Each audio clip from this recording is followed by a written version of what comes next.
Universities and social justice struggles, a case for Uganda. That is our topic for today. Welcome to Inter-University Debate, which is brought to you by Center for Constitutional Governance and Civic Space TV. I'm your moderator for Inter-University Debate. My name is Fancy Jendalake. I'm an advocate and a tax consultant. This week, we are hosting students from different universities, a very powerful panel of 3 ladies and 1 gentleman. You're welcome to the Inter-University Debate. Thank you. Okay, so Uganda has over 40 universities and tertiary institutions. Now, the country grapples with several social justice struggles in the society. Universities send several students, over 15,000 students are sent into the society every single year. Makerere University alone this year, 2023, graduated over 13,000 students. To what extent do these students and the universities contribute to the social justice struggles in the society? That is what the panel is going to discuss today. So before we delve right into the topic, let me introduce the panelists for today. I'll start with the lady seated right next to me. That is Ms. Kayaga Irene, who is a student at Ndejje University. Irene, you're welcome to the Inter-University Debate. Thank you very much for hosting. Okay. The only gentleman on the panel. I'm actually personally excited. We have more ladies on the panel. Okay, so the only gentleman on the panel today is Mr. Mugisha Robert, who is a student at Bugema University. Robert, you're welcome to the show. It's a pleasure to be with you. Okay, we are happy to have you here. Our third panelist is Miss Komugisha Salima. Salima is a student at St. Lawrence University. You're welcome to the talk show. Thank you. Okay, our fourth panelist is Miss Preta Peace Namasaba, who is a student at Makerere University. Preta, you're welcome to the show. Thank you. I'm excited to be here today. Okay, I'm actually excited about the discussion, so let's have it. Let's start with Irene. So, Irene, as I introduced earlier, our topic for today is university and social justice struggles, a case for Uganda. So I'll pick one aspect out of that topic, social justice struggles. So in your own context, what would you make out of that? Yeah, so when we talk about social justice struggles, I'll first of all bring you to what social justice alone is. This is like these are the justices that are like for everyone. Let's say there is wealth, that it should be equally distributed, or opportunities or privileges like that. And also for other things, like let's say, like in example, we are talking about universities, let's say like scholarships, they should all be equally distributed and all that. Now when you talk about the social justice struggles, here we talk about how those social justices are not carried out the way they are supposed to properly be carried out. So now these struggles are the things we do to advocate for them to be carried out the way we want them to be, the way they must be. Yeah. Okay, thank you so much, Irene. Let me move to Robert. In your own context, what do you understand by social justice struggles? Thank you so much, Fancy. I'll not differ from that, but I would want also to break the social justice struggles into 2. I begin with the social justice itself, and then I can chip in the struggles. And I would say that the social justice to me would be a view of a view that everyone deserves an equal economic, political, social rights and opportunities. Yeah, and in that case, I would move along lines of equity, access, participation, and rights in that sense, that if those are looked into in dimensions of fairness, especially in its manifestation in society, as I look at the non-prejudice and discriminative acts, as I would look at the freedom that goes along with availing of this, is where I would drive the direction of this. And then in a case where these are not seen or felt is when a struggle would now come in. Because if you're to look at the definition itself per se, a struggle would involve something we'd call a forceful or violent effort, yeah, to get free from constraint. So if this is availed, then I don't need to put force. But if it is not availed, it will have to come in play. And so with those dimensions that I've mentioned, if they are not moving as we think they would be, then the struggle comes in. And that's how the social justice struggles will come in. Later on, I believe we shall dive into the roles of the universities as asked, as we shall dive deeper. Okay, thank you so much, Robert. Let me move to Salma. So Salma, we have heard from Irene and Robert, and I would like to also push that question to you in your own context.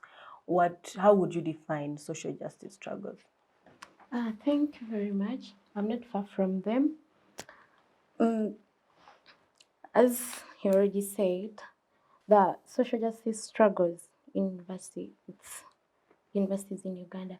We have to look at at first we have to know the injustices in the society, the universities, which people are bringing up those injustices, how we can go about them. Yeah. Okay, thank you. Let me move to Preta. All right, thank you very much. I think by saying social justice struggles, it's a sort of repetition because the term social justice in itself is connotative of a struggle. Maybe if it was social injustice struggles, then maybe yes. But to me, the term social justice means that there's already a struggle, that there is a struggle for equality by the people involved in this. I see social justice as a movement for equality in all its affairs, but more so focused on the social aspect of it all. Because economically, politically, and civil rights, these are allocated for in constitutions, in the Universal Declaration of Human Rights and all of that. But social issues most times are not really advocated for by the law or by those in power. So I think social justice is mostly speaking truth to power, and universities are in a special place because students and the port universities are not in positions of power per se. They're in that stage of growth where they're metamorphosing into adults, into grown-ups, into people who are going to hold positions of power. So as students in universities, we can speak truth to power. We can advocate, we can create movements that bring about a more equal world in all spheres, for minorities, the disadvantaged, the poor, women, the disabled, and so much more. Thank you. Okay, thank you, Preta, for that. Let me get back to Irene. Now, you gave us your context in regards to social justice struggles. My question is, since we are looking at a case for Uganda, what are some of the social justice struggles that are in the society that exist? Well, as I said earlier, social justice struggles. This is like advocating for the social justice that we want. So when we talk about some of the social justice struggles, I'll talk about more of protesting. That is a struggle for the rights, protesting for, let's say, the women, or for the women, or creating movements to protect the women's rights, giving them a place to speak. And then and then also case in point, let's say, when some others are, for example, when It's okay. Then there is that for women, then there is dictatorship, when we feel like we are not given enough of what we're supposed to get, social justice, that what we deserve. That way you can also creating those movements against all that, all the dictatorship and all that. Okay, thank you. Let me push to Robert. In your own context, what are some of the social justice struggles in Uganda? Thank you so much. If you remember in my introduction, I broke it down as looking at the principles or the pillars I rested the yoke of social justice, and I looked at equity, and I looked at access, I looked at participation, and I looked at freedoms of rights, or rights and freedoms. In those dimensions, we have had several cases come up here in Uganda. In the economic part, because if I will take you back to the definition of the social justice, I said it encompasses economic, political, social, and everything. So in the economic dimension, we've seen several uprisings and demonstrations of unemployment. We have seen people stand up for different jobs and scandals. We've had cases, even some go up to the parliament to investigate. Why is so and so in a wrong, office? How does this get to where he is? All those are some of the lights that are given out, especially where there is dissatisfaction. Then, in the social aspect, we've also seen several demonstrations, several cases that come up, and people really want to have it to where they want it, but it is not there yet. So in such a case, I would feel this discussion becomes relevant to discuss how, and relating it to the universities per se, like we said earlier on, it is part of the population that constitutes the society that we are having at these universities. These are the people that, one, are part of the country, the society we are in, and also they are the people that are in position to make these injustices come right. And so taking the university as a marketplace of ideas, taking a university as a modeling ground, taking a university as a training ground, a space that gives ample time to campaign for different views, I feel it becomes very relevant, that is to say, that these university students, together with the university itself, by the way, deeper into the discussion, we are going also to look at what is this university that we're talking about. It may not only be the students, but also may take the administration. No, university is as a whole, students, administration, Yes, exactly. everything, lecturers, Definitely. the university as a whole. So they all contribute in this, and I'm sure at a later time we are going to dive into it. Okay, thank you. You're done? Yeah. Okay, let me move to Salma. So picking from where Robert stopped. So what are some of the social justice struggles that you have seen in the society?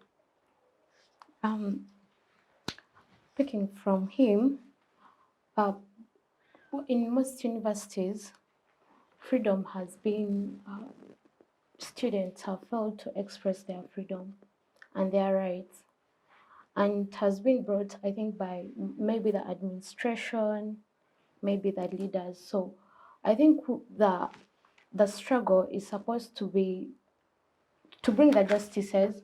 You're supposed to work hand in hand with the administration, the universities, and the society around. Because trust me, if at all I'm working upon something and the society is not helping me, there is no way I'm going to advocate for it, and there is no way I'm going to bring it out.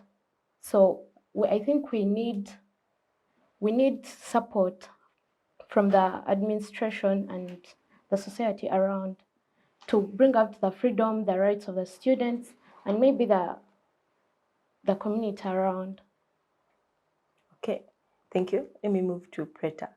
So Preta, what are the social justice struggles? I know earlier you actually had started on it, so if you could expound more. All right. The topic of social justice is a bit close to home. So I'm going to talk a bit about how I, a university student, interact with social justice. So I'm passionate about social justice. I identify as a feminist. I remember last year in November and December, the Makerere Debating Union in partnership with the School of Gender and Women and UN Women. We organized a series of debate and speech competitions, talking about women's rights. This was during the 16 days of activism against gender-based violence. We talked about the Me Too movement, sexual harassment in the university, what feminism means and all of that. And to close it all, we had a movie screening. I think the movie was She Said. It was about sexual abuse and abuse of power in Hollywood. So we basically used debate, speech, and the creative arts, to talk about a topic that is essential to us as university students, because in many universities there are issues of sexual harassment, and in sexual harassment there's already an inequality because the professors have the power and the students are literally helpless. So social justice means that we want to read that gap, between the two. We want to hold the people in power accountable, the professors, that do not abuse, their students. So through an event like that debate competition, we're able to get in touch with the stakeholders, with the heads of department and all of that.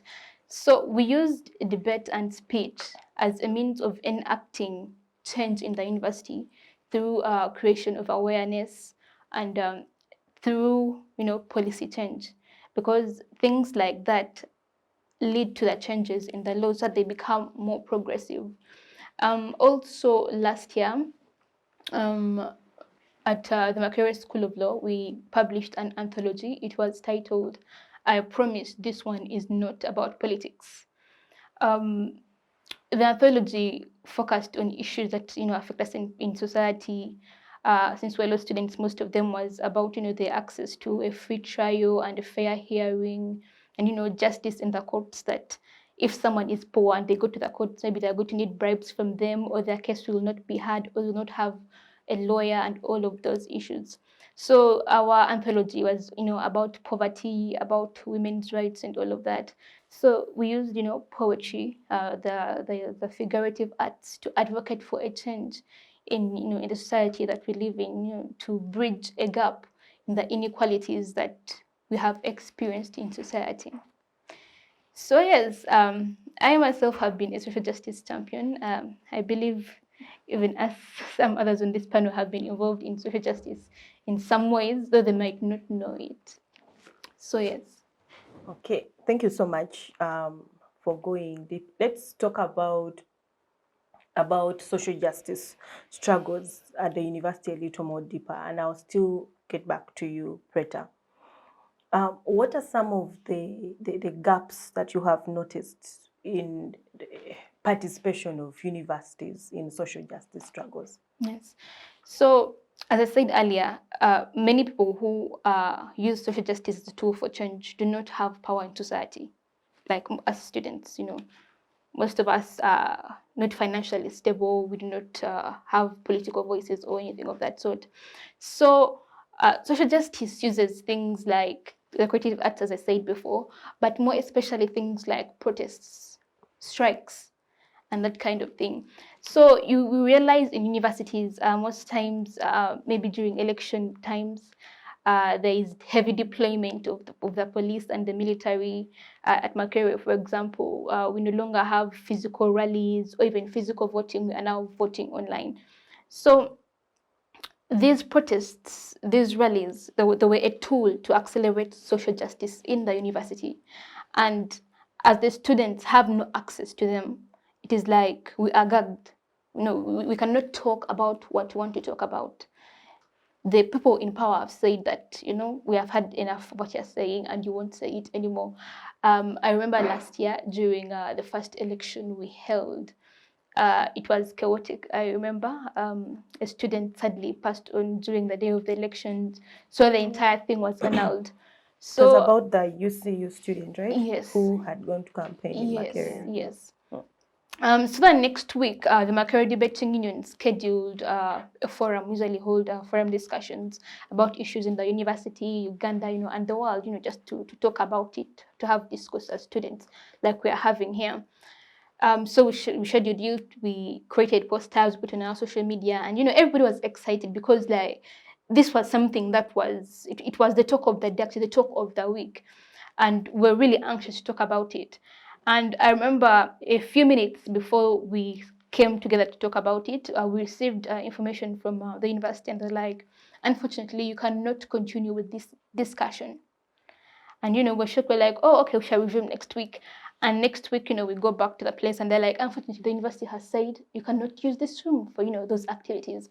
So social justice in universities, as as Makerere being the case study, is that it is mainly being gagged.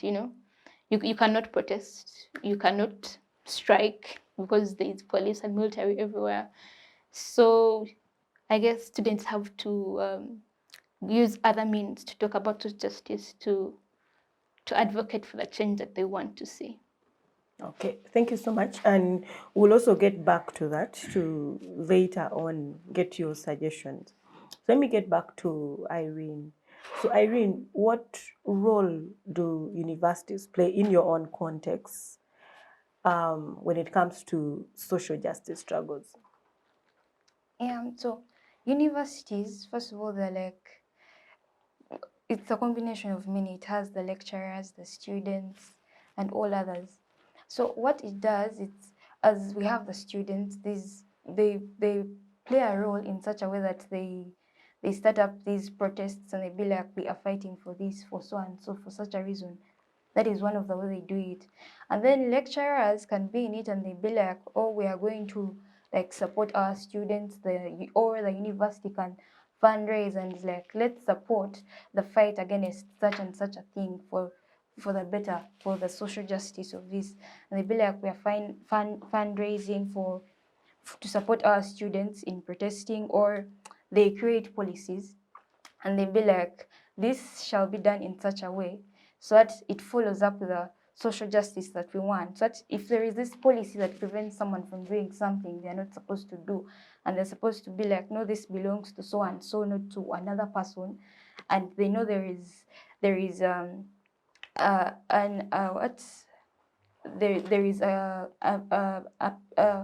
punishment for doing it wrong, they'll know that I shouldn't do it, because if they get me, let's say I'll be like sentenced for like a month or a year in prison, and then they'll try to carry it out the exact way they're supposed to do it. Yeah. Okay. So I'll also ask you the same thing I asked Preta earlier. What are the gaps when it comes to universities participating in social justice struggles? Irene? Oh, me, I'm still sorry, with you. I thought you were with me. No. Could you please repeat it? Yeah, what are the gaps when it comes to universities participating in social justice struggles? Okay. So what I think is that the gaps are, some universities may not actually support the students doing this. Just as Preta said, like their university, they were carrying out like a talk, but then their university refused it. They are supposed to support, not be against it. That's already a gap. Then, okay, I had suggested fundraising to help with the social justice struggle. But then there is a case in point where the university doesn't actually support, and they be like, that's none of our business. Yet it's about the students or the society around the university. That all caters onto the university. So they are supposed to like support for the betterment of the country, because this is our country. Yeah. Okay. So something else, before I even, because Robert and Salma will have opportunity to also contribute on that same question. But this goes generally to the panelists. Do the universities have the capacity to go beyond advocacy within the university? So probably I'll start with Preta and Irene, who have already spoken, and then Robert and Salma will have their share on all the questions. So because we have a lot of social justice struggles in societies, right? We have issues of human rights abuses happening in societies. We have some people not having access to, access to health, access to, health facilities, education, the work. The youth are like the most affected when it comes to that, all those. So my issue is, don't universities have the capacity to go beyond advocacy at university level? So I'll start with Irene, then Preta. Yeah. To me, universities actually can go beyond advocating just within the universities. First of all, you have lecturers who not only lecture, but they work all over the country. Yeah. So they can advocate for something within the university, yes, but then they can also go and advocate it for elsewhere where they work. And then you also have And the students? yeah, I'm getting there. Then the students, just like we here, yeah. Now I have this chance to speak right now. This is going beyond just advocating at campus. You get, yeah. And then there is also having, let's say, parents who have students who are well connected through their parents. That's also another way of advocating without just being at university and saying, let's do this. You can actually go and meet people elsewhere, all around the country, and tell them this should be done this way, something like that. Okay, thank you. Yes, Preta. On the question of capacity, social justice is not something that you per se participate in. It's not a dance that you go and you dance in.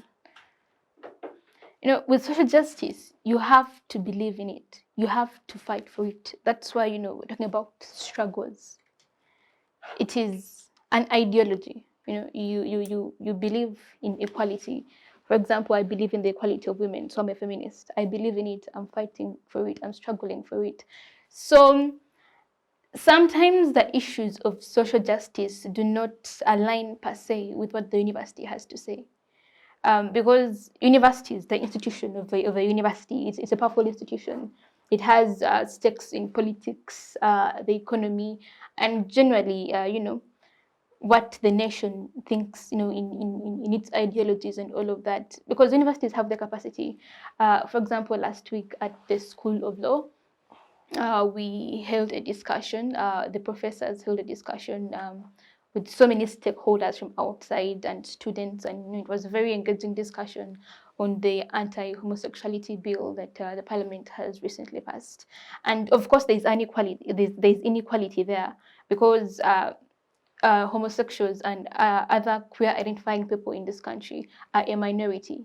And so those in power, the parliamentarians, are using their position to oppress them and discriminate them. They are using legal means to discriminate against them. And so we saw a collection of law dons come together and say, you know what, this what you are doing is actually wrong. They are using their positions, their capacity as powerful people in the university to accelerate social change. Professor Stella Nyanzi, when she was still at Makerere University, she's a very passionate advocate for women and queer individuals. She used her position in the university. She undressed, she took to the media, she writes poems, she's engaged in workshops and all of that. So she's speaking, she might have been in a powerful position, but it is an institution, it is an institution of power. So she spoke truth to power when she took off her clothes, when she published her poems, and she was like, you know what you are doing is actually wrong. So it isn't actually a question of capacity, because universities have capacities. They are very rich institutions. Students are paying all these millions to study there. It is that what they stand for is not necessarily aligned with social justice. Okay. Thank you so much. I will now get to Robert and Salma. So, Robert, several things. To start with, the role university students play when it comes to social justice struggles. Yeah, so what role do universities play? Okay, thank you so much. I guess when I'm looking at the roles that universities play, I'm not tying them to students alone. No. Actually, universities talk about students, administration as a whole. Thank you. Once again, I want to thank the existing movements or struggles that are already in progress for social justice. I highly commend institutions that are doing it in various ways. And straight to hit on that, there are several ways. One, we have seen universities come up with advocacy or advocating courses. Yeah, we have seen universities take it upon themselves to train individuals and personnel regarding some of these. For instance, we have lawyers being taught. We have Makerere School of Law, it's there. We have We have seen different bachelor's degrees, some in community development and social justice. Why are we having all these? To equip people with the necessary knowledge to deal with the social injustices. If not, even to bring forth the new ideas and suggestions of how to make the society a better one and enhancing social justice. I highly commend those that are doing that. Second, universities have created an environment. Being a breeding ground, there's a lot of knowledge sharing, there's a lot of training, there's a lot of exchange of knowledge here and there, and that enhances the wisdom and the knowledge and the ability to transfer this knowledge from one person to another, and through that process, almost everyone in society gets a portion of it, which I highly commend.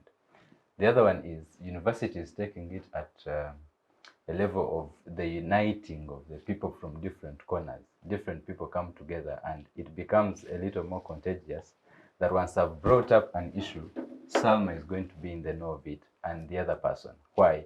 It has brought us in a certain environment. Now, let me look at it in a different perspective, where I'm now addressing an injustice that is already existing. Yeah? Universities have given a chance for students to demonstrate, whereas if you feel there is something unjust, there is that freedom for you to express your unsatisfied feeling within you. You feel something is not addressed the way you want, and there is room for you to demonstrate. Can I I interject? highly commend for that, maybe after my submission. Okay. And after that, it also helps you seek your remedy for that or seek for correction. Universities have made campaigns. We have seen campaigns and seminars be carried out at universities. Why? You're enhancing the knowledge. You're letting people know. People are getting different views. People are getting to know knowledge here and there. All these are things that we've seen happen. And also the universities are doing this through the teaching. Yeah? They are giving right from classroom to the general environment. Besides that, universities have made research through students and lecturers. They have made research and made publications. All these are tools that are being used in the social justice struggles to attain that which people deem right and want. Yeah.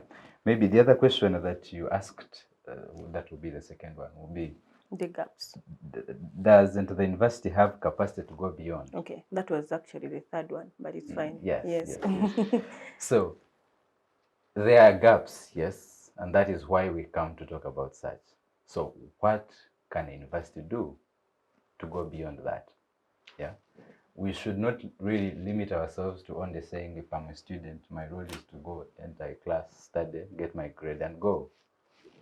No, I have to get the sense of what in my terms I would call responsible citizenship. As a citizen of the country and you're seeing X, Y, Z not going right, what is the level of your responsibility? Do you feel that should be the trend? Do you feel that is satisfactory? What can you do about it? It could start from a student point of view, but again, even the lecturer could offer knowledge, could offer guidance, could have an article written about it, could have a publication made known, could stage a campaign against something that is unfair, what you've seen in society, what is happening, and you really feel it's not right.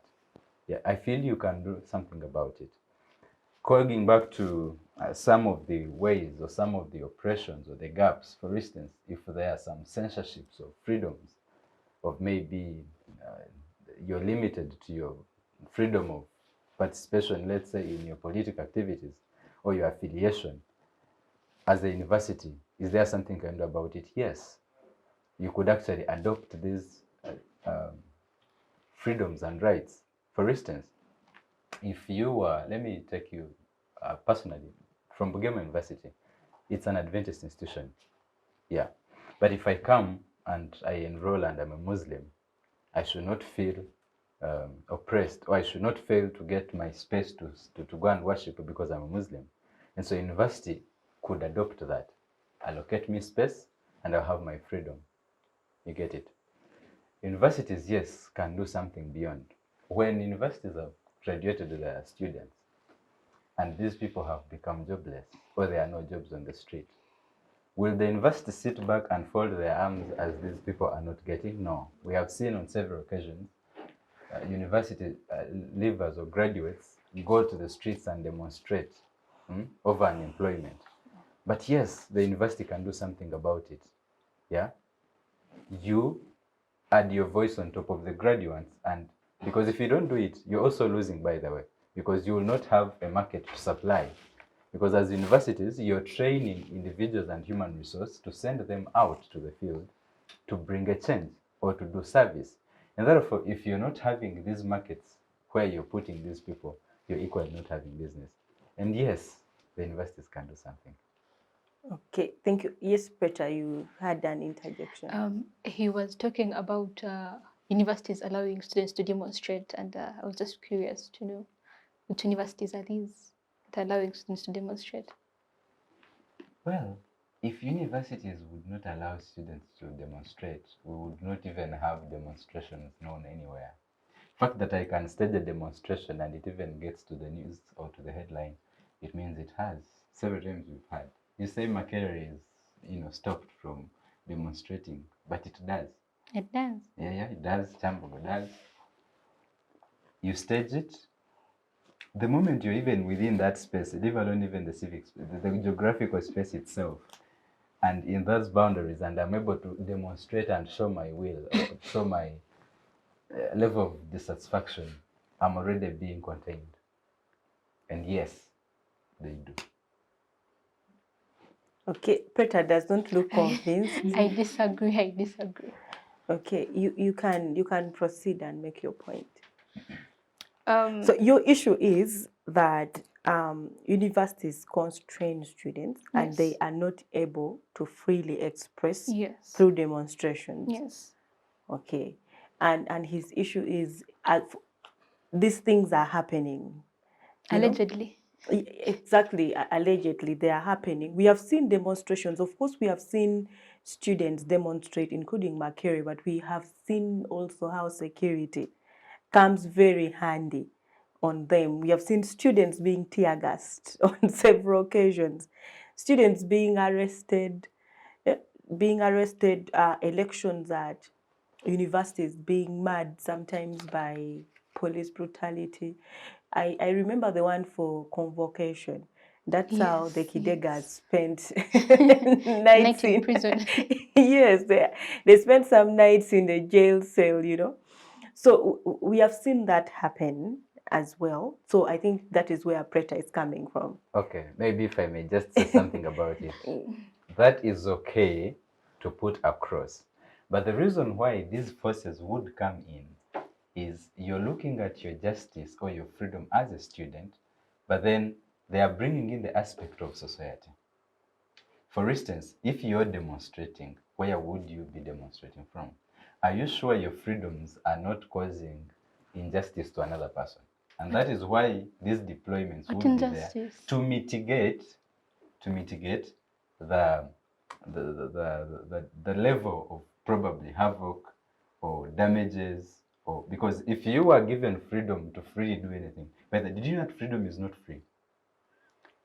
Like all those things you have said against the spirit of social justice, because demonstration strikes and all of that is civil and political right. So long as your demonstration does not tamper with someone else's justice. I think where let me see if I understand where Robert is coming from.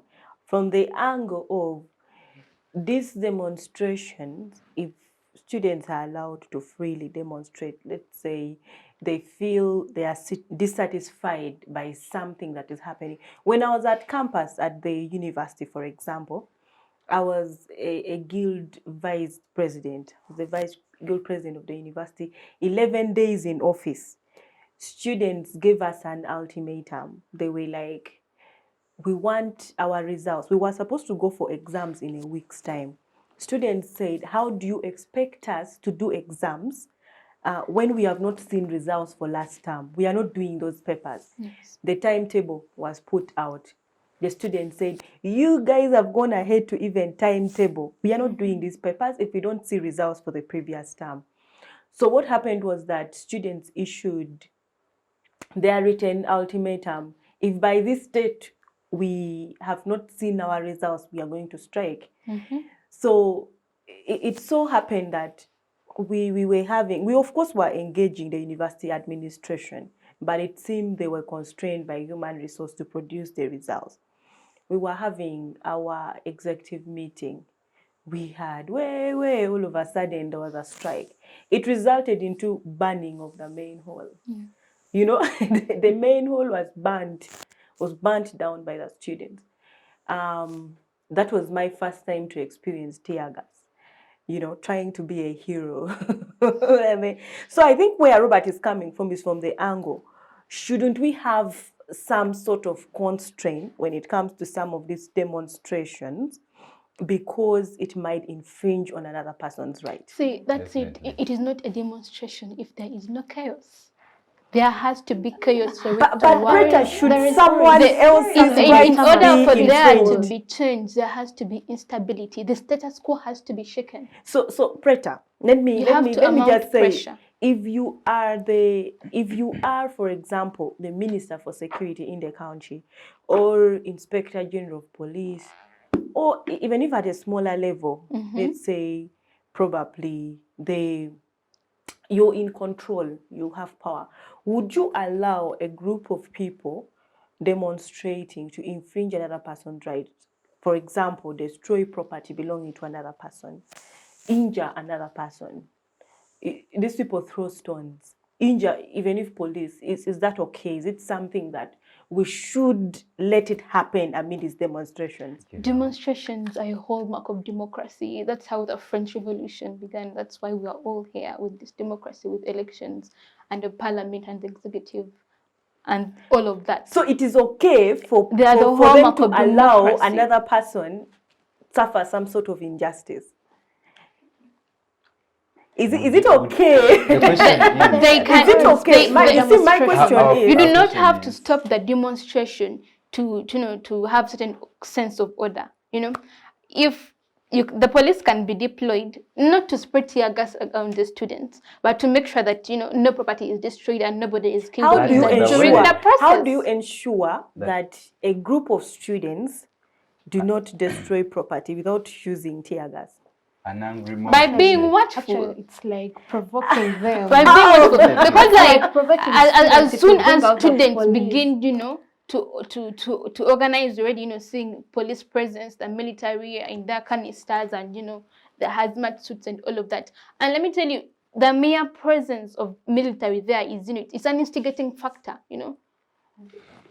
Let So me- so let me- They are Preta, going you to think feel harmed okay? and So trapped. Preta, you think if students are left and given the freedom to demonstrate without the presence of the police, the army to control them, it would not result into chaos. And the state will answer for that chaos. That is, that's why we have a government. But you is know? it okay? Just- Let it just- not That is how okay. Let me change leave the happens. panelists Maybe just on to that. tackle that out. I Yes, would want to inquire from her. How from Preta. Yeah, from Preta.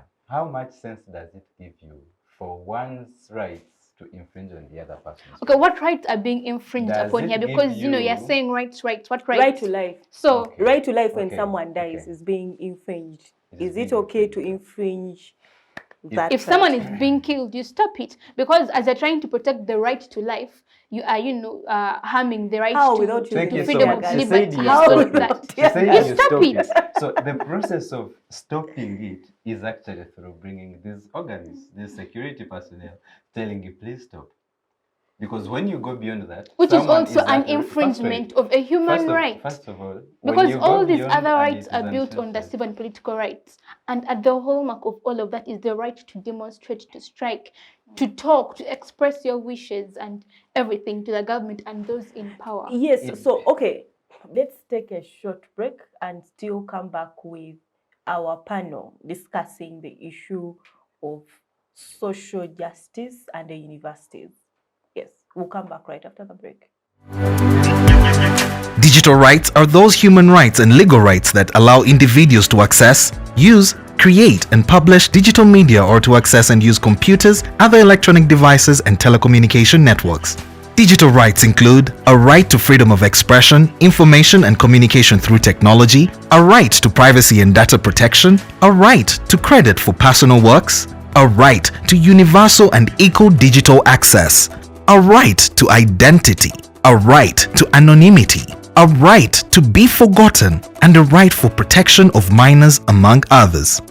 The state's digital rights are frequently violated through various unfair actions, for example, blockage of websites and social networks, theft of credentials, unauthorized use of people's data for personal gain, privacy intrusion, online censorship, arrests and intimidation of online users, internet blockages, and the proliferation of laws and regulations that undermine the potential of technology to drive social, economic, and political development worldwide. It is hence every citizen's responsibility to respect rights of other digital users and to speak out or report to the responsible parties when one's rights are violated.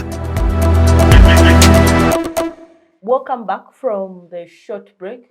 We are still with students from different universities, Irene, Robert, Salma, and Preta, discussing university and social justice struggles, specifically a case for Uganda. We have tackled several aspects. The panel was able to define their different contexts when it comes to social justice, the role of university students, universities generally, when it comes to the fight for social justice. We also looked at the gaps the gaps that exist in the struggle for social justice, specifically for university. So before we took that short break, we were with Preta. And I think we were at the point on demonstration issues. And I think let's wrap that up and then we bring Irene. Irene has a point. I still had one argument on that. Yeah. She has an argument that she wants to bring out. So Preta, just to wrap that up, like my issue, and I think most of the panelists are raising this specifically, I think, Robert, the issue of demonstrations at the expense of life, property, and rights, other people's lives. How do we strike a balance? To think that demonstrations are violent is actually a harmful stereotype. There are so many forms of, of going against the status quo, demonstrations, strike, riots, and so much more. And many of those are actually non-violent. People are just going to go into the streets with placards, chanting, saying what they have to say, maybe burning a few tires, not necessarily hurting anyone's property or life. But sometimes when property or life is actually harmed, it speaks to how deeper, the sentiments that these people believe in run. And when it comes to property, since most of these protests are against, the stakeholders who have economic and political power, I believe that they can reimburse those whose property has been harmed. I remember in 2020, before the 2021 election, there were protests countrywide in major towns and cities. The People Power movement was at at its height. Was it about the imprisonment of the arrest of Robert Chagulanyi? Yes.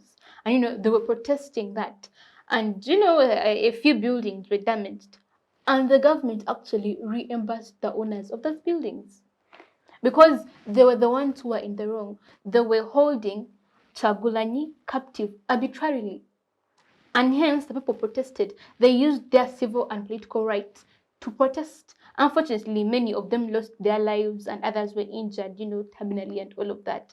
But it's just an example of how there can be a balance that, we are going to destroy your property and the government Preta, is shall there reimburse a it. balance in a situation where life has been lost, someone's mother, father, who was not participating in a protest? And here is the thing. Is there a balance? Most times when lives are lost, it is not the protesters who are killing those people, no. It is the military and the police who bring in, the guns and the violence and the batons and all of that, who are going to harm the demonstrators and sometimes even the innocent bystanders. Okay, let me bring Irene into that discussion. I think she has been dying to bring her point through. So you guys mainly put it out in such a point, especially that demonstrations are mainly supposed to be about destruction of property. You do realize there can be a peaceful protest, Yes. literally with just papers and moving around. Now, when you bring about a burning of property, that is when these people, the government comes in and what tear gases you, if that's the word, yeah. So that's when the government comes in. That's when you start destroying the property. That's how I see it. And you say it's not the fault of the protesters for the government to kill, like because they're preventing the demonstration and what. But for them to be killed in the first place, these guys first demonstrated. The government came in to stop their non-peaceful demonstration. That is how the other people were killed. So technically, it is their fault. But see, Well, Okay, probably for maybe. Irene and Robert also, I would pose a question. Yes. Yeah. In a situation where there is peaceful demonstration, because we have also seen this happen, Yeah. is it okay for police to come in and, stop protests? We have seen, especially during election season, a situation where you see police escorting the people in yellow, demonstrating, giving them protection, support, clearing the way, and then you find the people in blue, in red, the police comes very, very handy on them, So is it okay for a peaceful demonstration to be totally marred by police brutality? Can I go first? Yes, you can go first, then we have Yeah. Robert. It's totally not okay. Because first of all, we have the freedom of speech. So it's not okay for me to be demonstrating peacefully and then you come about escorting me with the police. Let's say I'm on the green, red side, as you have said, and then you go on escorting the one in yellow. That is totally not okay. That is, as we were talking about social justice, what struggles, that's already injustice there. Like you go supporting those, but you don't support me. Yet we all have the right of speech, the right to decide whom we want to go for power. Yeah, that's my point. Okay, think- thank you. can Yes, let's have Robert, then Salma. Salma has been quiet. Yes, Robert. Thank you. It's ridiculous to think that protests must actually be chaotic, like one of the panelists puts it handy. I can chaos have does not mean violence. a demonstration without chaos and violence. That is why, because those who have pioneered it have always put it and have always associated it with chaos, it has been termed unruly. Hence, even when you promise it is going to be peaceful, no one will believe it, because history has recorded it that once it has started, it may bring so many more. Now, where you find that in your demonstration or in your quest for your justice, you're infringing someone else's right. For instance, if this person is not actually dead, take a look, and it was just amazing when someone just says a few buildings, maybe a few lives, but that life is not replaced. It's dead, it's gone. If it's a building that is put down, for crying out loud, the business that have been carried out, they're on hold. And even if the there are people government in replaces that, it, about the I'm taxpayers. just coming about it. I'm just coming to that very well. Okay. Just even when you don't look at the extreme end of losing life, this property has been used for something, and in the point of destruction, you're hindering its usage. If it's a main hole as that, you've been using it for other things. And now, when you say that the people in power are going to reimburse, it is actually a threat to development, because this money that would have been used to reimburse would actually put another Something step else, ahead yeah. and do some further development. To me, I would look at that as a threat, actually, not only to economic development, but to the social well-being and the economic justice in general. And therefore, on the point now of peaceful demonstrations, yes, if you have an issue that you want to put across, there are better avenues you can communicate this. You have social media, yes, but how are you using it? Are you using it to incite violence? You have colleagues, you can make peaceful assemblies. But what would necessitate police and militia to come if you have not shown urgency of causing this havoc? Because these police and these combatants are coming in to mitigate the danger that would come along with these unpeaceful demonstrations. In your say, you say, I can move on the streets, burn a few tires. Yes, you're going to the streets, but these streets, you're causing havoc on traffic because someone set off from Bali heading to Hoima without knowing your agenda. And so in the middle of the road, they find this gang of people, they find this big multitude, they are in the road, and you're making my movement hard. I'm not part of your struggle, I'm not part of your problems, neither am I the problem causer, but I'm being inconvenienced. And in a move to make peace or to bring justice for the third parties that are not part of your problem, the traffic police will now come underline. So, okay, well, you want to demonstrate. Would you use the pavement or would you use this other side and let traffic move? And when that comes, it is now looked at as an objection from people with power or from government per se that they are hindering us from having our peaceful demonstration. We are moving, we have our placards, but they are stopping us from moving. You're actually not looking at what danger or inconvenience are you giving to the people that are not part of it. When you talk of burning a few tires, you know what the commotion comes with this. First of all, those tires, you know that even if you have to go health-wise, you're polluting. Yeah. Besides that, when I see those tires being burnt up, you know, there's already a commotion and inciting of, you know, you're exciting people's minds. There is something here, hey. And what happens at the end of it all? There's a whole total mass distraction. Okay, so Robert, let me just ask you something right there. Now, in the struggle for social justice, in a situation where Facebook is blocked up to now in Uganda, during elections, social media platforms, you know, internet goes off. You know, sometimes power goes off. Then there is this. We have seen disappearance of people. They come back with iron chests and change stories. You know, stories that change here and there. And then we have seen issues of drones in the country.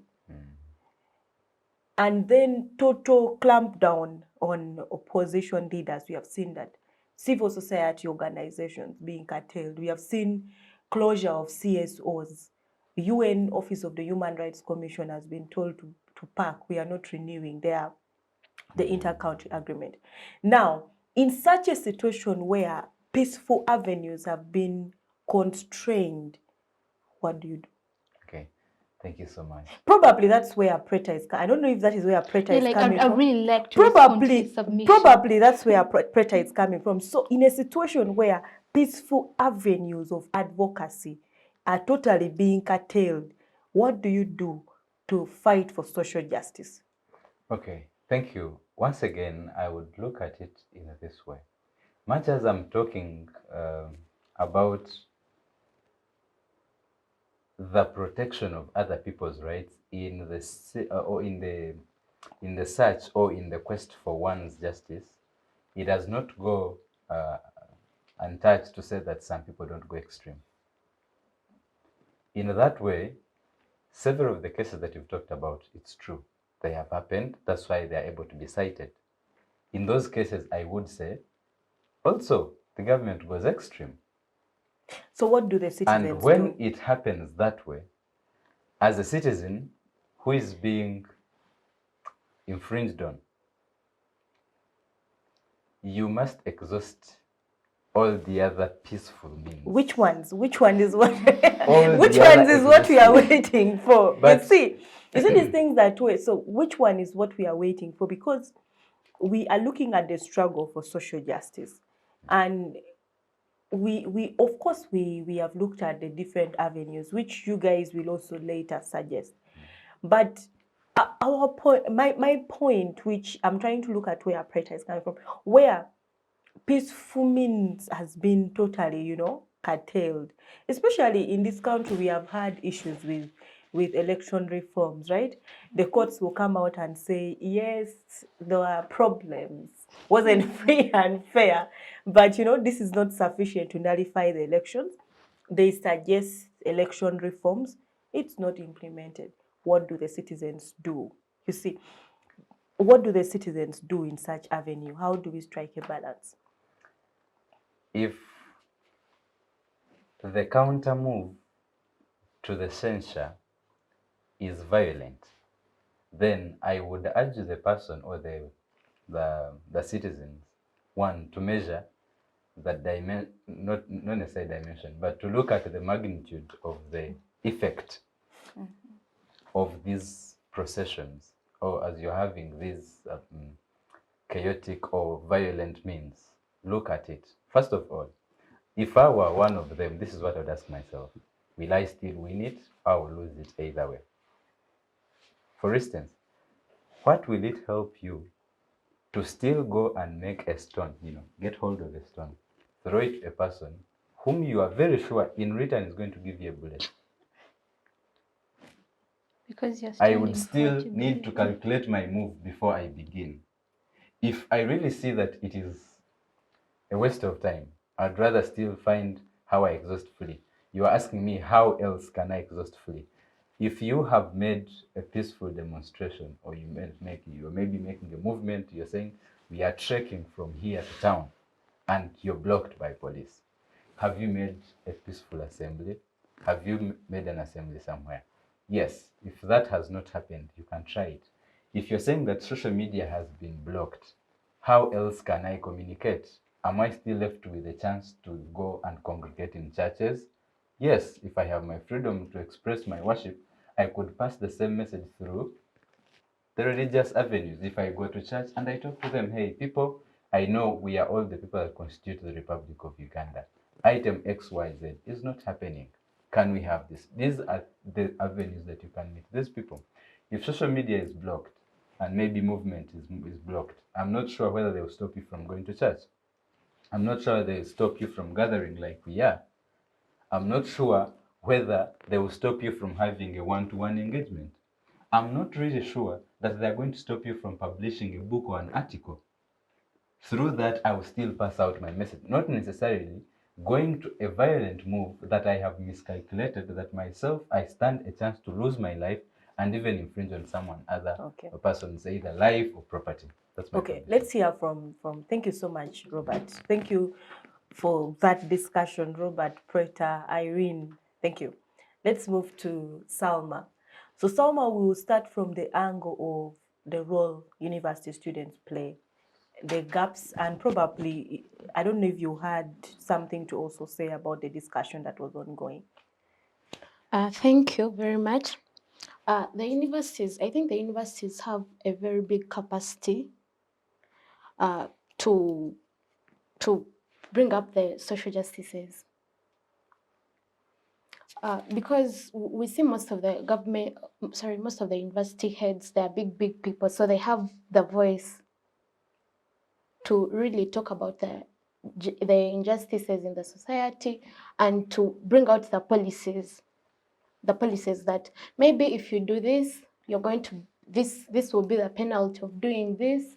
If maybe you're caught, maybe sexual harassment in universities, if you're caught doing this, if it's a professor, maybe you're going to, this will be the penalty of this and this. Then also the peaceful demonstrations. You talked about them, right? Yeah, they actually all Yeah, did. in fact, all of them, yeah. Yes. In most cases, yeah, we try to bring out the peaceful demonstrations, but then the police provokes people. You're busy having your banners and everything, talking about what you want. The police just comes and throws tear gases, which is not proper. So I think at the end of the day, the people in power should stop misusing their authority, come to table and say maybe this should be done to do this. Okay. Thank you. Okay. So later we are going to also look at solutions. I remember some years ago on the issue of land in Apai, northern Uganda, in Amuru, women undressed to demonstrate their dissatisfaction before some generals in the army, exactly, General Ronda and others. women undressed. So we had that discussion. I was a law student in year 1. We had that discussion in class. Our lecturer posed the question, do you think that was something that was okay for our mothers to demonstrate through undressing? Students had their discussions and so forth. And then he posed the question, someone has come to take your land, he has a gun. What other tool could you use apart from undressing? What tool did you expect those women to use apart from undressing? You know, at that, did you expect them to throw a stone? Did you expect them to go and box? What were they supposed to do aside from undressing? So those are some of the things that I would like us to also think about as we have this discussion. Salma, you had something to add? I think at times about that demonstration you're talking about, at times I think we need to think before, you need to think, if I do this, how is it going to affect? How is it going to affect my people? How is it going to affect the society? I don't think it was really right for the women to undress. Maybe they were trying to to express themselves, but I don't think it was right. What could they have It was done? their only possible What could they have avenue by the done? women. Yes, that was the question our lecturer posed. What could they have done? These are men in uniform, and they are not small army men. These are generals with escorts. The army was everywhere. What tool could they have used apart from undressing? Okay, we can leave. We can pose that question and leave it there. Okay. So let me get back to Preta. We are looking at solutions. My question to you is, since innovation has been something that has come up and people are flourishing on it a lot, do you think that it is something that can be used in the fight for social justice? All right. I'm going to answer that question and talk about all the things I've had to say Okay. as the others have been talking. So speaking about the stealing of the land in northern Uganda, in Luo culture, when an elderly woman undresses her clothes and shows you her nudity, she's like sort of summoning the ancestors, invoking the wrath of the earth to come and visit upon you because of your actions that have brought her to this to this level. And as you can see, a few years later, one of the generals tragically passed away. Yeah, actually they were like, Yes. you see. Yes, and people are like, cause effect, they did this and that happened to you. So I'm going to talk about one challenge in the social justice struggles in the university, and one is ideology and selfishness. So we're talking about demonstrations, and one of the panelists talked about there being chaos, but at the very core of it, a demonstration is supposed to be chaotic, and I'm not saying violent, but chaotic. Because as you demonstrate, you are creating waves, you are dismantling the status quo, and you are advocating for something new. So this analogy, someone is traveling maybe from Kampala to Mbale, and in Jinja, they find a demonstration, they're burning tires, and people are being rowdy, so they cannot continue. Bad for them. But as their journey is stopped, they're going to be like, oh, I'm so inconvenienced, or I'm going to be so late, my business, is going to kind of be stopped and all of that. And that is the entire point of a demonstration, to create waves, to inconvenience those who are going to have power over you. So, these people who are traveling, you'll not be able to continue. And they're going to call the movers and the shakers and they'll be like, please give these people what they want so I can, continue on my business. Demonstrations are a way of the powerless leveraging power with the powerful. It is a sort of, of discourse saying, we're not going to stop. You won't make us stop. Give us what we want, or we shall, continue to create these waves and dismantle the status quo, which actually harms you. So, yes, that's what I have to say about that. Okay, Just on about that. innovation. Yes. On innovation, Okay. before Yes. we bring. Yes, so innovation is actually very important in the struggle of ending injustices in in society. As I said earlier, me and a group of law students last year published an anthology, collection of poems. We're talking about freedom of expression, talking about politics, suppression of the media, injustices in the law, poverty, and all the myriad of issues affecting us.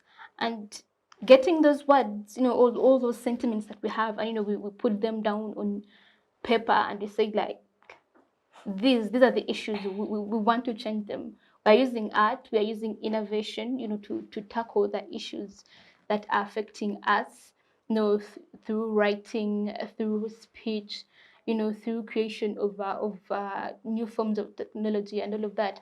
For example, in 2021, we couldn't access Facebook. We used innovation, we used VPN, you know.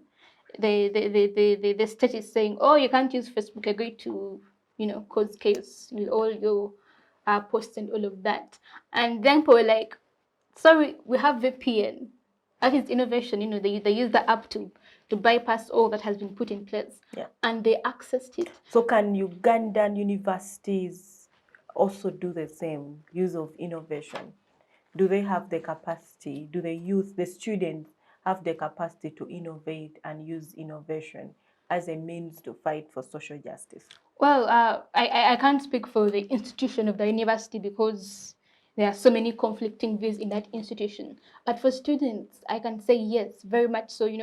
Students are young people. Like we have so much potential in us. Like we shouldn't be holding some regressive ideas and all of that. So young people, ones we are creating apps. We are writing books, we are tweeting, we are using all the platforms that we have access to, but most so we are creating our own. We can leverage the use of technology in order to create about social justice. Okay, let me come back. We are running out of time as well. Let me come back to Irene. I know you also had something to say, but on top of that, also we are at the stage of solution. So how best can universities contribute towards the struggle for social justice? Yeah, before I answer that, can I talk about something? Yeah, please do. Yeah. You said, Preta said that you can protest by burning tires and then stopping someone who is in the middle of the road, and then these ones would be like, oh, they're stopping us, what? But then do you realize the message you're trying to send may not even be to those people. It may be to someone else. There will be a medium, a channel. Yeah, but you're distracting the messenger. You can as well an do informant. No, you can as well do the same thing by being on the sidelines. You can even put on like a bright colored something, like a highlighter. That can attract attention. A highlighter yes, does. but they will pass by you. No. Okay, let's let Irene finish. Let's let Irene submit. Okay, me, I personally, and I'm sure I'm not the only one, would be curious. I'm like, what are they after? What are they going for? Instead of you distracting someone who is on the road, you'd be like, just their businesses. Now, what if that's someone's lifeline? Or they have a meeting somewhere, and if they don't go for it, literally their life has ended. Okay, not technical, but you get the point, yeah? That's the entire point of the demonstration. Which can that be they are distracting. Solution. Okay. Okay, so the solution I can think of is the university can generally support whoever is trying to, okay, like let's say the students, if the students go onto like the administration and they're like, we want to protest for so and so, for such and so, for this specific cause, they can go and support them and be like, if you do it peacefully, yes, we can pave for your way forward, and we'll be like, these ones are protesting in our name, helping. That is paving a way forward for the students, and that's their contribution, like to be like, we are supporting the students, and already they are big enough in the country. Let's say our university is big. So if it paves the ones like we have touched on, we are together with these students as they are protesting, or any other group that is protesting, that can already make other people in the community or the higher ups be like, yeah, by the time the university is together with them, there has to be a greater cause for it. So then they'll give chance to actually listen and do something about it. Okay, thank you so much, Irene. Yes, Robert. Thank you so much. In the first place, the university being a ground where we are having all these young brains sharpened, it has a lot, especially with the modeling and the example shading and call it the inspiration. And by the time these students identify something and they come in for the quest of that which they deem right, I would urge the universities, yes, they can do something. In the first place is they can do a proper assessment. Without bias, they assess what is being fronted. And so where this can be provided at the university level, why wait for Savage to come? This can be corrected. And where this is beyond the university, they together draft, like Irene is saying, they together draft medium of availing the solution to this.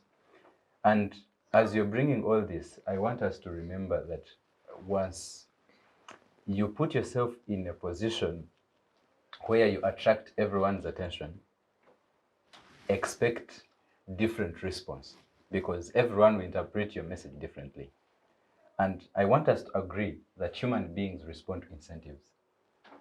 Trust me, you may meet someone, they do not know you, but I just say, hi. You find yourself waving back. Or you had not intended to greet me and say, hi. It is courteous and human to respond. Hi together. And so in your inner room, you plan for a demonstration. When you decide to get out of your courts or out of your room and you make your demonstration public, you're causing attention to the people that were not part of you during the planning. And the people that you're causing attention to involves the police and the security and the government as per se. And therefore, they are responding to the incentive of your movement and they are curious to know what's up. And so in an attempt of finding how to put things in order, they will want to first listen from you. What is happening? And where that does not happen, they say, no, please tell us. Or let's have this done. How will they do that? They will put a constraint. They will stop your progress. Why? They want this to be solved as easy as possible. But because now one of the panelists says, when now police comes and confronts me, you're actually giving me more energy to move, which should actually not be the case. Have you understood what they want? Have they asked from you? Have you explained to them what you want? Because I really do not think, Fancy, you would tell me, Robert, I need this. And I get to know of it, and I can do something about it if I'm in position to do something about it. And therefore, before I go ahead to salvage other things, can't I do that which will keep me in, harmony with the society and the community? Okay. Now, with the technology that comes up, it makes even life a bit easier. You want to send a message to the President of the Republic, okay? But you're using a medium of a taxi man who even does not know anything to do with what you want. You're using the people who are on the road saying they will, it will cause attention and these people will call for immediate attention to what I want. How about you go for the technology that is being enhanced? These people have Twitter handles. These people, we have inventions have come up. You can have a Google Meet. You can arrange Zoom meetings directly even with this president without even causing havoc in town and causing things to come to a standstill. And therefore, it becomes much easier. There are more avenues that I can use to express my dissatisfaction without causing harm. And my really interest is, let not your quest for justice be an injustice to someone else. Okay. Thank you. Let me move to Salma. Yes, your solution. I think, okay, we students or the youth are supposed to come up with campaigns against different injustices.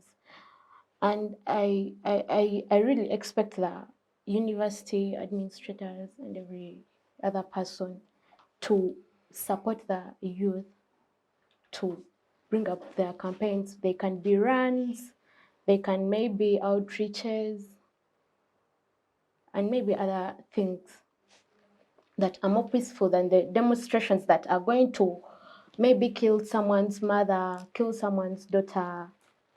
I think the campaigns and the runs, the outreaches are really better, are much more better than the demonstrations.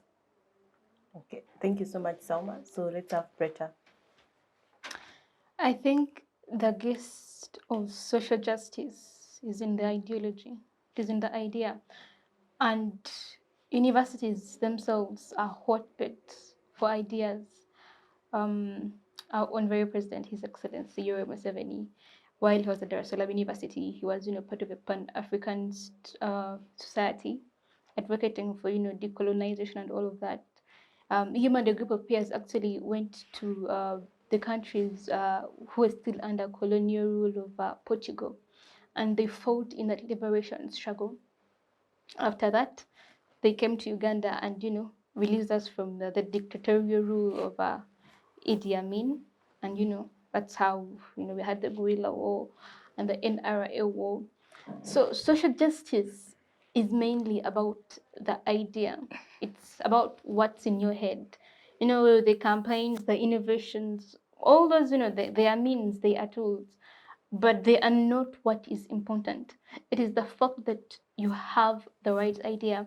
And I often say that if you find yourself siding with the oppressor, pause and rethink what what you're actually doing and what you are standing for.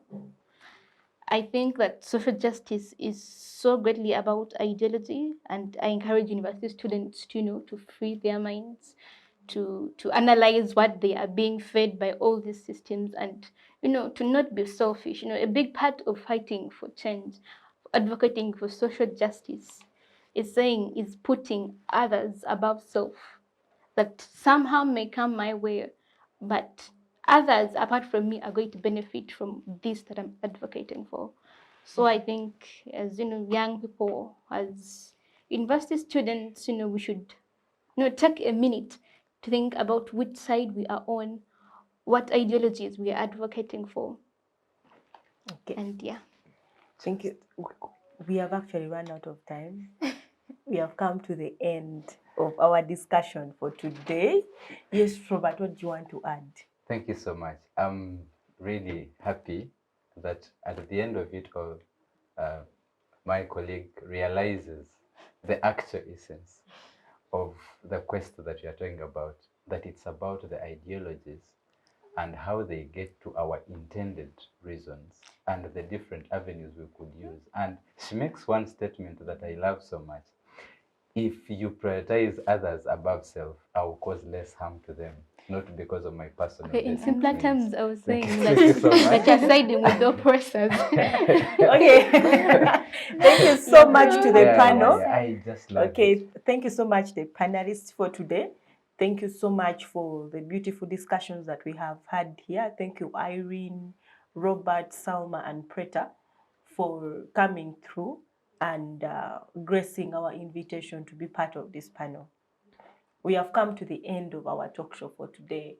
I would like to say thank you so much to Center for Constitutional Governance and Civic Space TV for creating an avenue, which is the inter-university debate, to allow university students come and give their views, their arguments, and what they think about different issues in the society and in the university. Thank you so much to our viewers for watching. See you again next week, same time.